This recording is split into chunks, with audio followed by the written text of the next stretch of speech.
Daily Words of God. Though my words may be stern, they are all said for man's salvation, as I am only speaking words and not punishing man's flesh.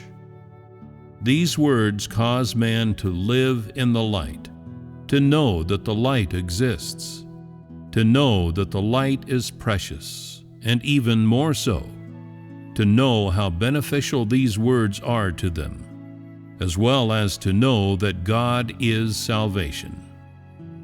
Though I have uttered many words of chastisement and judgment, what they represent has not been done unto you indeed. I have come to do my work and to speak my words, and though my words may be strict, they are spoken in judgment of your corruption and your rebelliousness. The purpose of my doing this remains to save man from Satan's domain. I am using my words to save man. My purpose is not to harm man with my words. My words are stern in order to achieve results in my work. Only through such work can man come to know themselves and break away from their rebellious disposition. The greatest significance of the work of words is allowing people to put the truth into practice after having understood it, to achieve changes in their disposition, and to gain knowledge of themselves and of the work of God.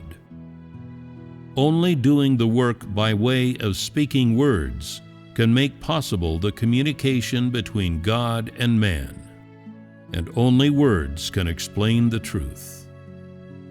Working in this way is the best means of conquering man. Apart from the utterance of words, no other method is capable of giving people a clearer understanding of the truth and the work of God.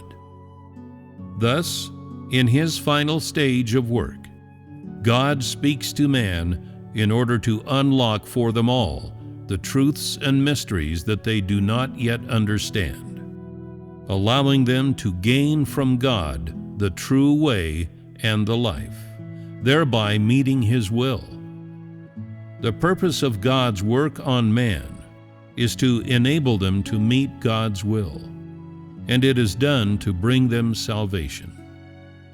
Therefore, during the time of his salvation of man, he does not do the work of punishing them. While bringing salvation to man, God does not punish evil or reward good, nor does he reveal the destinations of various kinds of people.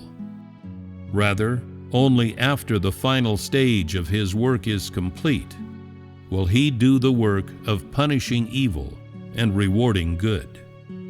And only then will he reveal the ends of all the different sorts of people.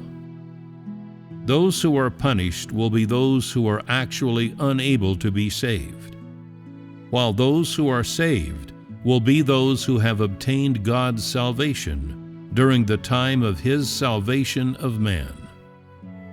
While God's work of salvation is being done, every single person who can be saved will be saved as far as possible, and none of them discarded, for the purpose of God's work is to save man.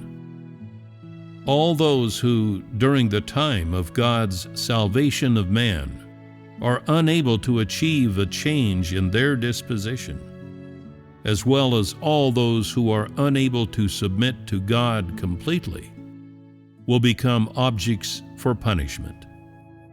This stage of work, the work of words, will unlock for people all of the ways and mysteries that they do not understand, so that they can understand the will of God and God's requirements of them, and so that they can have the prerequisites to put God's words into practice and achieve changes in their disposition.